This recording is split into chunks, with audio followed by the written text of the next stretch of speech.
오늘의 국민사연 시작하겠습니다. 안녕하세요. 저는 지방에 있는 작은 회사에 다니면서 일을 하고 있는 30대 남성입니다. 위로는 형이 한 명 있어요. 우리 형제는 어릴 때부터 사이가 좋아서 어딜 가든지 항상 붙어 다니곤 했습니다. 남자 형제 둘만 있으면 많이 싸우기도 한다는데 저희는 한 번도 크게 다투거나 한 적이 없었어요. 그렇게 사이좋은 형제였지만 둘이 성격은 많이 달랐습니다. 학창 시절부터 형은 어딜 가나 주목받는 성격이었고 반대로 전 조용하고 내성적인 성격이었어요. 둘 다 아버지를 닮아서 외모는 잘생긴 편이었는데 성격은 정반대였죠. 그래서 그런지 형은 여자들에게 인기가 많았어요. 연애 편지를 제가 대신 전달해 준 적도 있었답니다. 반면에 저는 평생 연애 한번 못 해보고 지금까지 지냈습니다.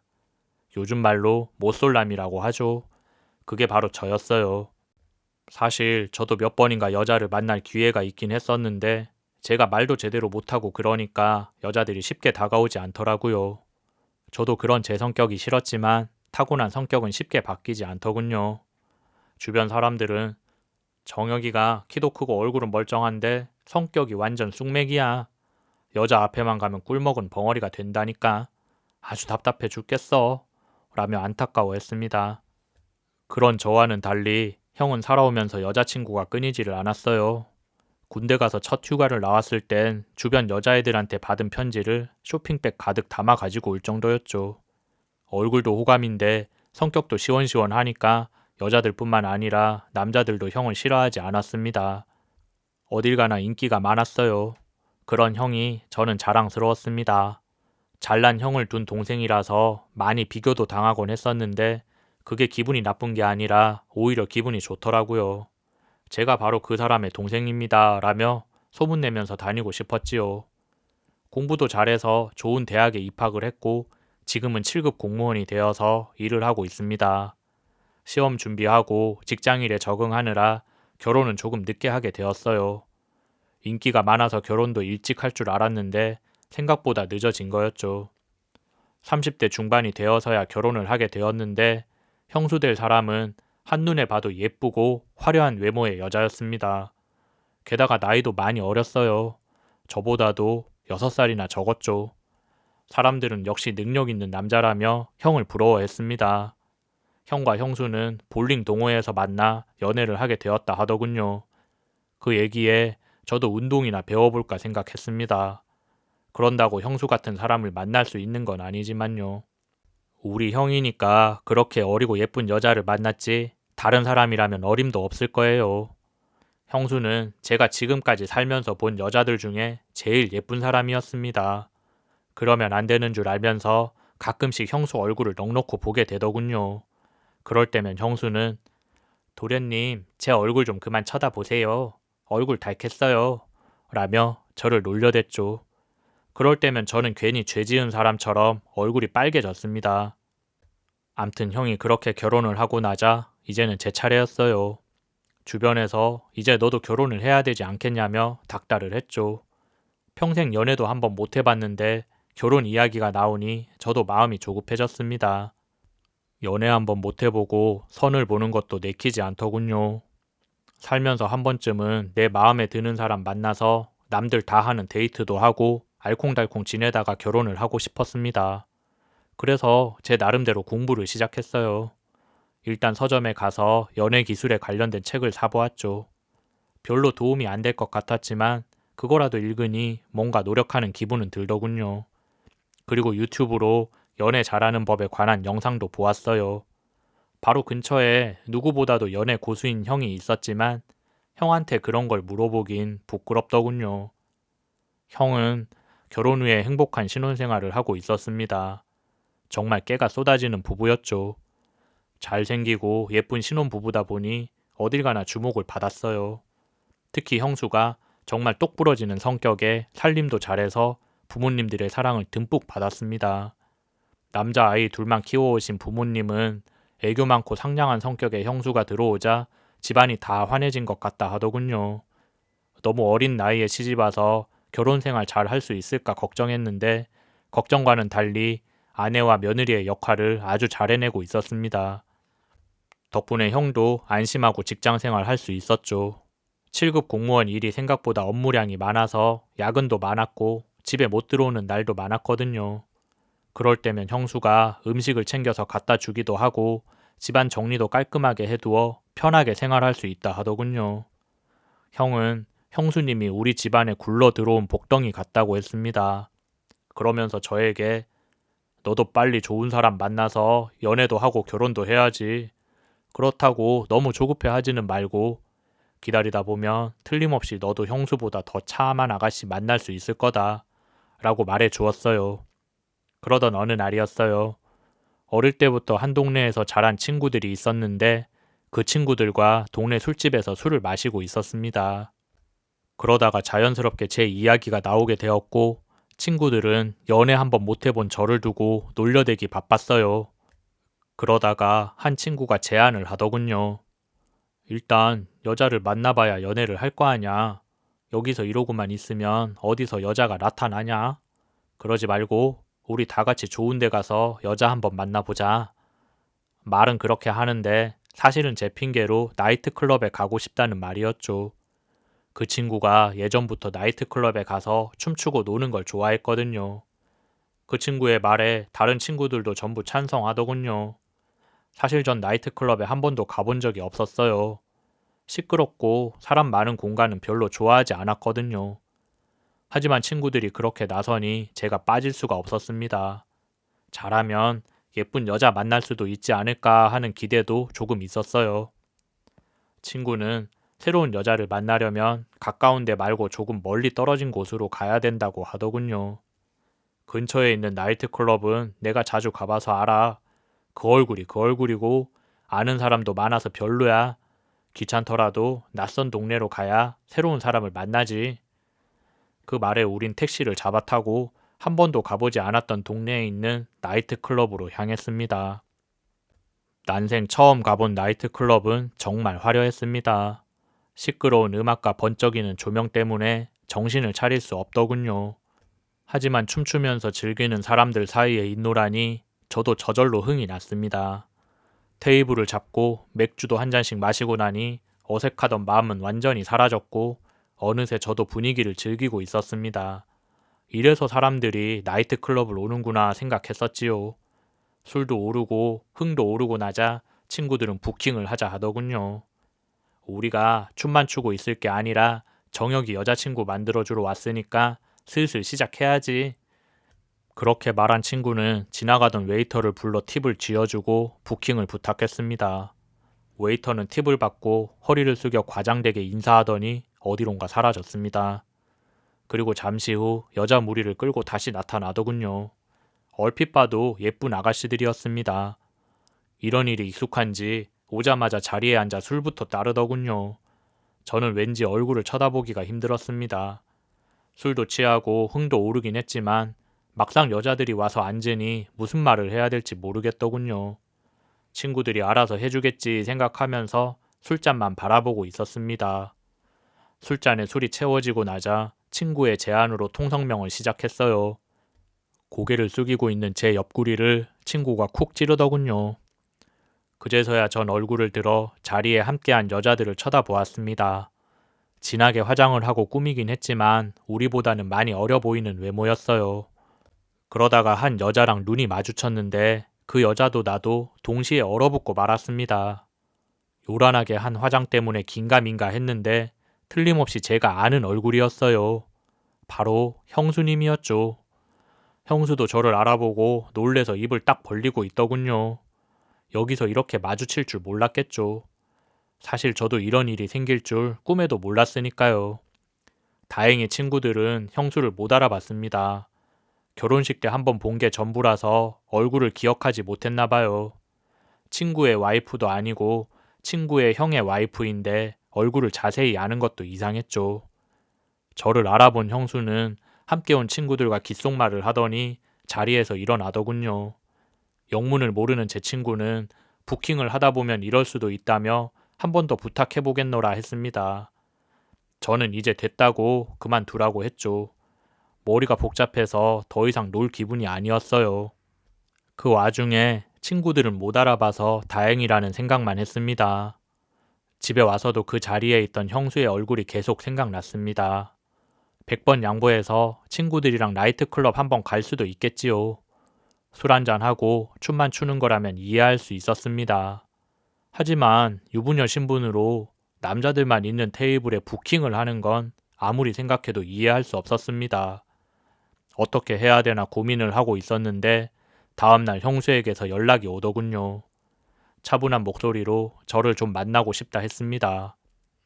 만나서 이야기하자 하더군요. 형수는 나이트클럽에서 본 것과는 달리 수수한 차림이었습니다. 평소에 보던 모습 그대로였죠. 순간 내가 본 사람이 정말 형수가 맞는지 헷갈릴 정도였죠. 지금 눈앞에 있는 사람과 나이트클럽에서 본 사람은 얼굴만 똑같지 완전히 다른 사람 같았거든요. 한참 뜸을 들이다가 형수가 입을 열었습니다.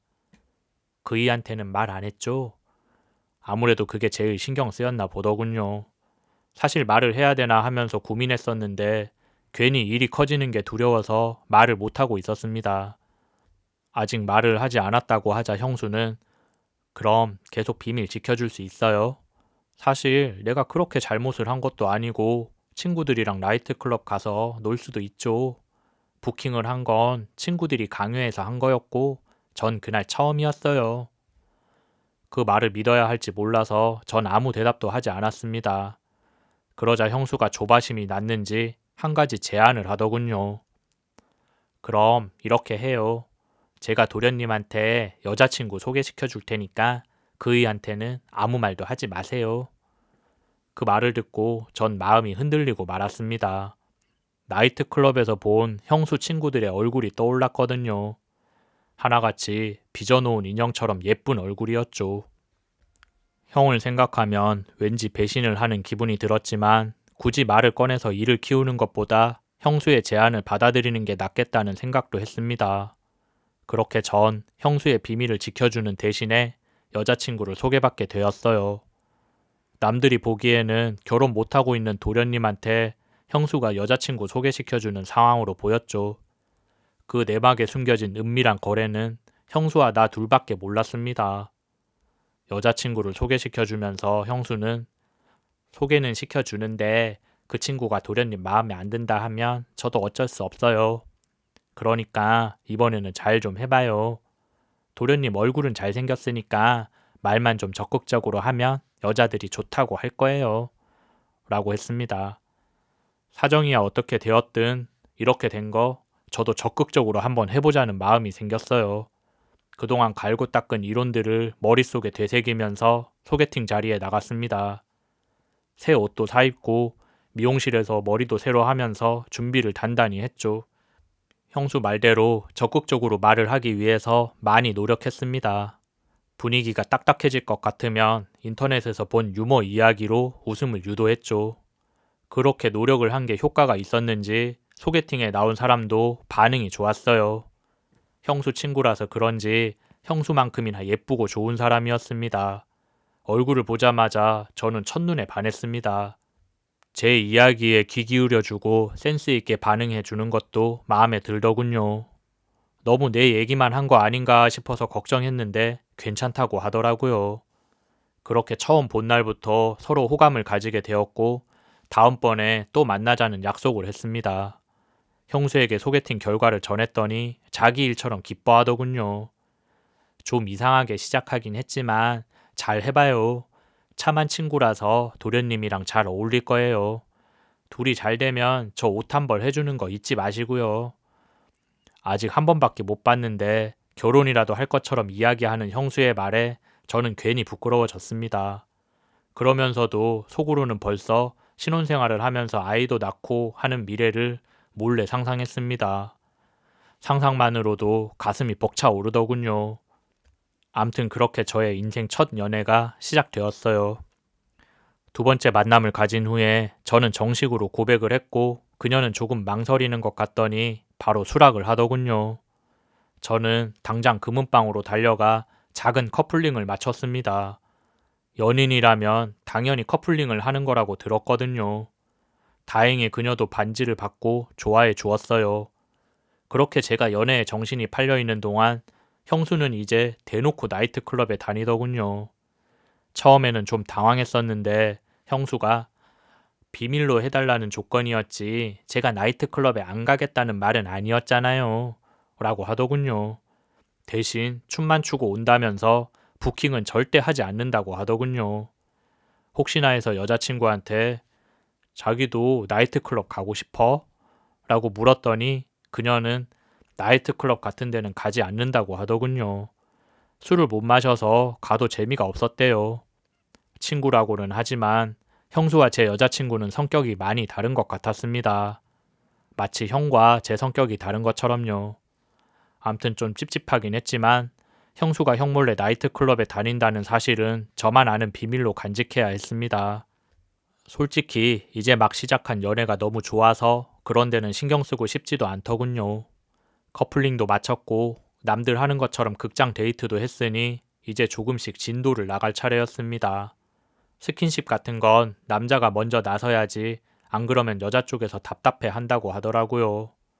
그래서 우선 손을 잡는 것부터 시작했습니다. 산책을 하면서 슬쩍 손을 잡았더니 여자친구가 깜짝 놀라더군요. 그 모습이 전 귀여워 보였습니다. 순진하게 살아서 그런지 이런 일이 서툴러 보이더군요. 그래서 제가 좀 더 과감하게 리드를 하기로 했습니다. 저녁 시간 데이트를 마치고 버스 타는 데까지 바래다 주던 길에 미리 봐두었던 장소에 도착했죠. 인적 드문 곳에 예쁜 화단이 있던 걸 미리 알고 있었거든요. 첫 키스를 하기에 적절한 장소였죠. 저는 영화 속에서 본 장면들을 떠올리면서 분위기를 잡아갔습니다. 그러자 그녀가 부끄러웠는지 고개를 살짝 숙이더군요. 저도 그랬지만 그녀도 많이 긴장한 모습이었습니다. 저는 숨을 크게 들이마시고 그녀의 얼굴을 바라보았죠. 그리고 그녀의 도톰한 입술을 향해 저의 얼굴을 가까이 가져갔습니다. 그런데 그때 그녀가 저를 힘껏 밀어내더군요. 잔뜩 화가 난 모습이었습니다. 저는 영문을 몰라서 어리둥절한 표정을 지었어요. 그러자 그녀가 내가 참아보려고 했는데 이건 도저히 못 참겠네. 부탁이고 뭐고 나 더 이상 못 해먹겠으니까 여기까지만 해요. 라고 하더군요. 평소랑 달리 말투도 거칠어졌습니다. 저는 그게 무슨 말이냐고 물었어요. 그러자 그녀가 저랑 사귀게 된 건 친구 부탁 때문이었고 저 같은 남자는 원래 관심도 없었다고 말하더군요. 웬만하면 그냥 만나보려고도 했는데 남자가 너무 눈치도 없고 재미도 없어서 매력이 없더래요. 친구한테 신세진 것이 있어서 그동안은 참고 있었는데 갑자기 키스를 하려고 드니 도저히 참을 수 없었다고 하더군요. 그 말을 들은 전 뒤통수를 한 대 맞은 것처럼 정신을 차릴 수 없었습니다. 여자친구라고 믿고 있던 사람이 그런 생각을 하고 있었다니 배신감이 느껴지더군요. 그렇게 그녀가 떠나버렸고 저는 충격을 받아 며칠을 알아 누웠습니다. 그녀도 그녀지만 형수에 대한 분노가 생기더군요. 사람의 감정을 얼마나 우습게 생각했으면 그렇게 행동했을까 싶었죠. 마치 제가 바보가 된 것 같았습니다. 당장 형에게 달려가서 전부 말해버릴까 하다가 저는 다른 방법이 떠올랐습니다. 그냥 말하는 것보다 제대로 복수를 해야겠다 생각했죠. 그래서 전 친구들에게 부탁을 했습니다. 그간 있었던 상황을 전부 말해주고 제가 생각한 작전을 알려주었죠. 이야기를 들은 친구들은 기꺼이 작전에 동참해주겠다 하더군요. 일단 친구들에게 형수가 자주 가는 나이트클럽에 가서 룸을 잡으라고 했습니다. 물론 미리 뒤를 밟아 형수가 나이트클럽에 간 걸 확인한 날이었죠. 그리고 웨이터에게 부탁해서 형수네 일행이랑 부킹을 하라 했습니다. 친구들이 형수의 얼굴을 몰랐던 것처럼 형수도 친구들의 얼굴을 기억하지 못했거든요. 형수가 부킹을 안 한다고는 했지만 웨이터에게 돈을 더 줘서라도 만남을 성사시켜 보라고 했습니다. 친구들은 그 작전대로 움직였고 의외로 쉽게 형수네 일행이랑 부킹이 이루어졌다고 하더군요. 그리고 그 룸 안에서 일어나는 일들은 모두 핸드폰 영상으로 찍어 두었습니다. 아무것도 모르는 형수는 술에 취해 이 얘기 저 얘기 다 하더래요. 친구들이 찍어온 영상을 틀어보니 부킹을 절대 안 하겠다던 형수의 말은 전부 거짓말이었고 심지어 나이트에서 만난 남자랑 원나잇을 했다는 말도 제 입으로 술술 이야기하더군요. 친구들의 유도 질문에 완전히 넘어가서 마치 자랑인 것처럼 전부 이야기하더랍니다. 영상 속의 형수는 야한 이야기도 거리낌 없이 하고 술에 취해서 상스러운 말도 거침없이 내뱉더군요. 그게 형수의 본 모습인 것 같았습니다. 평소에는 조신한 척 연기를 하고 있는 거였죠. 영상을 손에 넣은 전 그 길로 형님에게 달려갔습니다. 마침 형수랑 함께 있더군요. 아무것도 모르고 둘이 사이가 좋았습니다. 그걸 본 전 형을 따로 불러서 그간 있었던 일을 전부 이야기했습니다. 처음에는 믿지 않았던 형도 영상을 보여주자 머리 끝까지 화가 난 표정이었습니다. 무슨 일인가 하며 다가온 형수도 영상을 보더니 얼굴이 새파랗게 질리더군요. 화가 난 형이 이게 다 뭐야? 당신 이런 사람 아니잖아. 뭐라고 변명이라도 좀 해봐. 라고 했습니다. 하지만 형수는 아무 말도 못하고 고개만 숙이더군요. 그러다가 저한테 도련님 약속 지켜준다고 했잖아요. 어떻게 저한테 이러실 수가 있어요? 라고 하더군요. 그래서 전 사람 마음 우습게 생각하고 그렇게 가볍게 행동하는 형수님한테 정말 실망했습니다. 그런 약속은 지킬 필요가 없다고 생각했어요. 라고 했습니다. 형은 나 하나 바보로 만든 것도 부족해서 동생까지 바보로 만들었냐며 도저히 용서할 수 없다고 하더군요. 한 번만 용서해달라는 형수를 외면하고 냉정하게 형수랑 갈라서게 되었습니다. 괜히 저 때문에 형이 그렇게 된 것 같아서 미안한 마음이 들더군요. 하지만 형은 내가 아니었으면 평생 바보로 살 뻔했다며 내게 고맙다고 했습니다. 그렇게 형은 이혼을 하게 되었고 집에 들어와 가족들과 함께 살게 되었습니다. 그렇게 몇 년이 흘렀어요. 형은 여전히 재혼을 하지 않았습니다. 연애도 결혼도 생각이 없어 보였어요. 대신 제가 연애를 시작하게 되었답니다. 이번에는 정말 마음이 통한 사람이었어요. 한번 그런 일을 겪고 났더니 저도 많이 변했더라고요. 그동안은 너무 조급하게 생각한 것이 오히려 결과가 안 좋았던 것 같아요. 직장에서 자연스럽게 친해진 여직원이랑 오랜 시간 친구처럼 지내다가 결국 연애를 하게 되었어요. 지금 여자친구는 정말 착하고 좋은 사람입니다. 성급하게 다가서지 말고 조금씩 정을 쌓아가면서 잘 지내볼 생각입니다. 늦은 연애지만 많이 응원해 주셨으면 좋겠네요. 이야기는 여기서 마치겠습니다. 긴 이야기 들어주셔서 감사합니다. 다들 행복한 하루 되세요.